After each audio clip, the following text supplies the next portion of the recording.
Hey everybody, it's Jason Blaha here. Now that my two obligatory informative videos are done for the day, it's time to talk about current events in the online fitness community. And today, instead of talking about other people, and this will involve other people though in a way, I'm going to talk about myself, where I'm at with my cut. It's time to give you guys an update.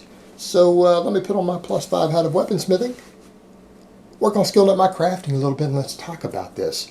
And interestingly enough, there are other people out there who have influenced me. And some of them might be surprising. They might be surprising. But yeah, I'm now 40 pounds deep into my cut. I'm 215 at this point. I was 216 again this morning. But I think 2 days ago it was 215. Or was it yesterday? I don't even remember now. But I was down to 215. All right, I actually did reach 255 earlier this year. Right, that's 40 pounds. 40 pounds! My goal is 205 this year and 15% or lower body fat. So if I extrapolate based upon my last DEXA scans, if I assume I'm losing 20% muscle or lean mass and 80% fat with every pound that I'm losing at this point, because it's not really about water loss anymore, I've lost most of the water I think I'm going to drop, then I'm somewhere in the range of 18% body fat. Now some people will say, well, you might be higher than that. Well, I might be 18 and a half. I might be 19. But that's just estimating based on that. And realistically, though, even using that math, I still need to drop another 10 pounds before I reach my goal for the year, right? At least 8 of it needs to be fat. So based upon that, and I'll find out. And for those curious, I do have a DEXA scan scheduled coming up in December. I have a DEXA scan coming in December. So we'll find out for sure. And what I'll do, when I do that one, I will go ahead and compare the other one. I didn't put up all the results for. I'll go ahead and have 3 of them, and I'll do all 3 of them, and we can plot what happened and what changes I made. But at this point, guys, I'm not finding the cut difficult. And I'm going to say, as far as some of that goes, there's a couple of other people out there who influenced me on this, and I think it's going to surprise people, and I actually want to thank them. And as funny as it is, and I know people are going to be like, oh, don't say his name. I'm going to say it. Alan Roberts, when he kind of made those videos talking about me being fat and showing my fat on my stomach, it kind of lit a fire under my ass. So even though it wasn't intended to be a positive thing, he actually got to me. All right. No one else out there gets to me, and people need to understand that. The trolls, they don't get to me. I don't care. These videos they make about me, I don't watch them. They don't get to me. People talk smack about me. I usually don't care. I really don't. The only person who has made videos that actually got under my skin, and I have no idea why, was Alan Roberts. And I'm like, it lit a fire under my ass to continue this cut. It's like, okay. This dude says I have no right to be talking about fitness, carrying around that kind of body fat, right? That's more or less what he was saying, and that got to me to the point to where it motivated me. It actually motivated me. So believe it or not, I'm actually going to thank him for kind of being a dick, being a hard ass about it, but let's be honest here, he was right. All right, let's go ahead and just spit that out there. He's technically right. And that's why he got to me, because I knew that he was right. And it's like, okay, man, okay. So him being a dick about it while being right lit a fire under my ass. So I'm not done with this cut.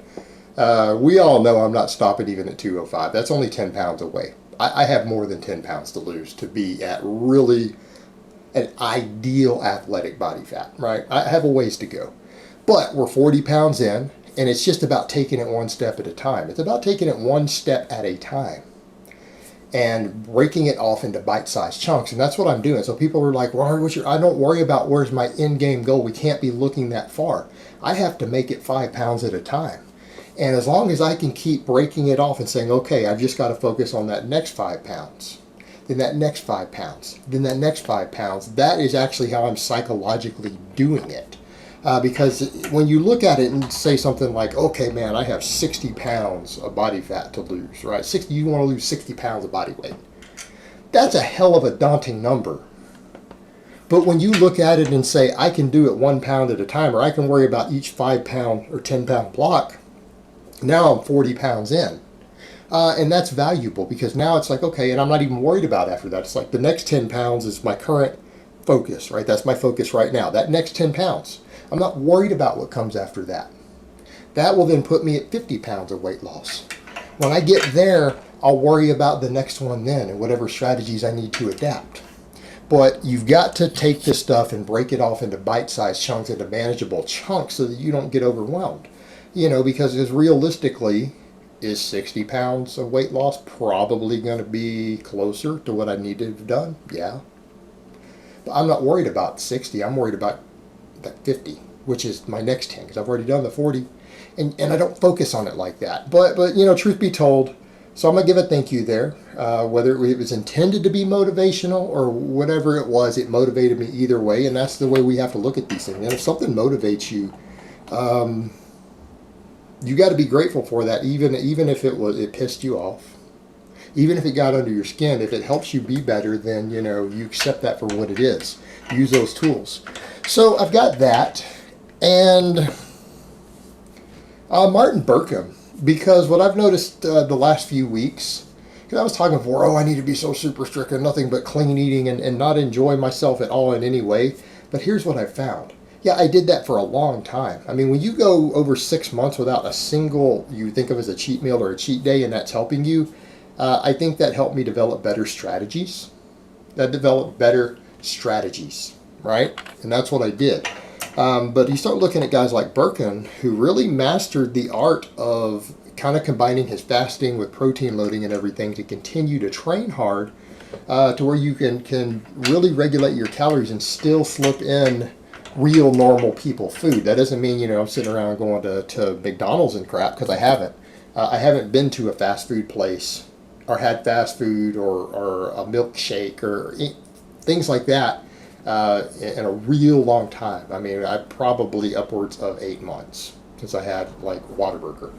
So what I've learned with just looking at Martin's stuff is that, that whole concept of a bit of fasting, because I don't fast on my training days, but I do fast in the mornings. Like right now, it's almost 11 o'clock and I haven't had breakfast yet. I've had nothing but black coffee.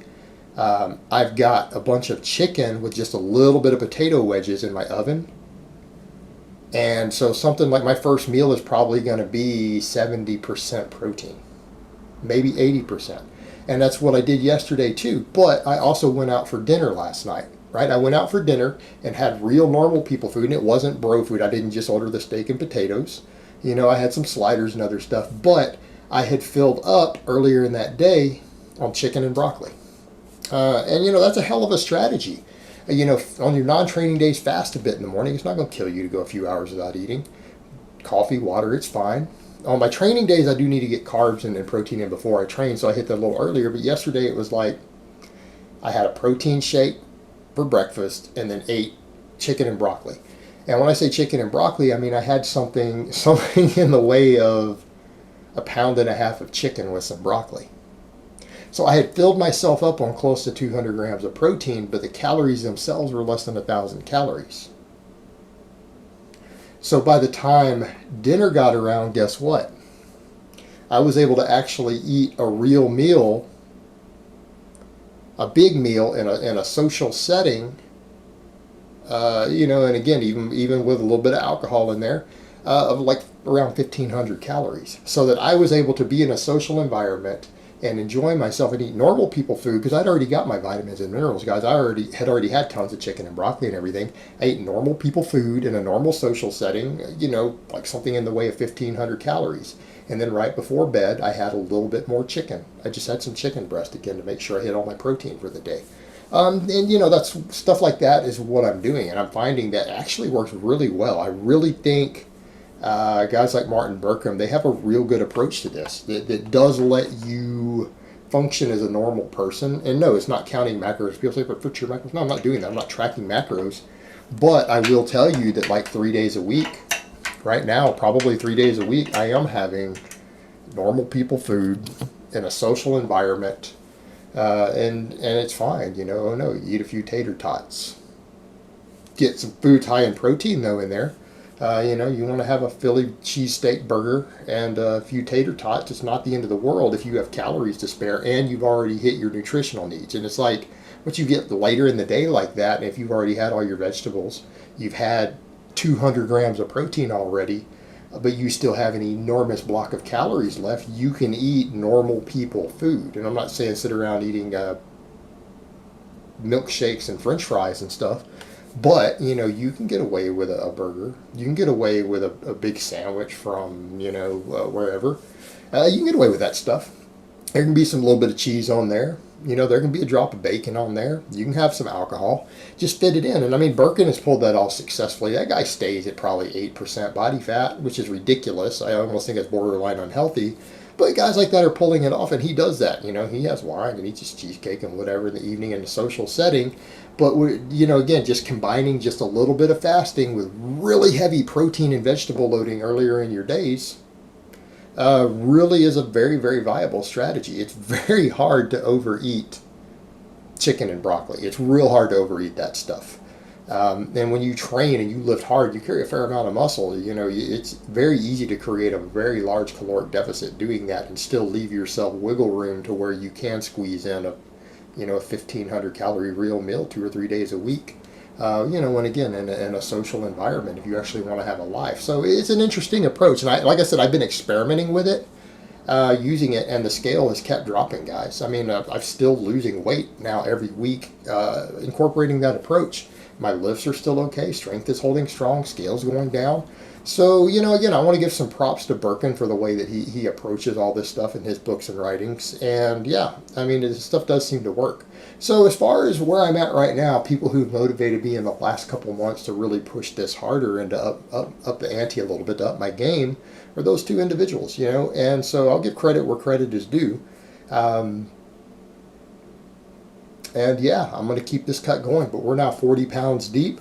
Now, moving forward for the rest of the year, we're going to focus on that next 10 pounds. That 10 pounds, I need that happening before New Year. And then we'll worry about the rest when we get to next year. Breaking it off into bite-sized chunks. 5 pounds at a time, 10 pounds at a time. Just setting those next goals and just working towards achieving each one. And the thing is, at this point, it is good because now I've developed enough good habits that I don't really feel that I'm restricted anymore. I actually feel in certain ways like I can eat like a normal person in a normal social setting and everything else and make it all work. It's about finding that balance there. These strategies have worked pretty good.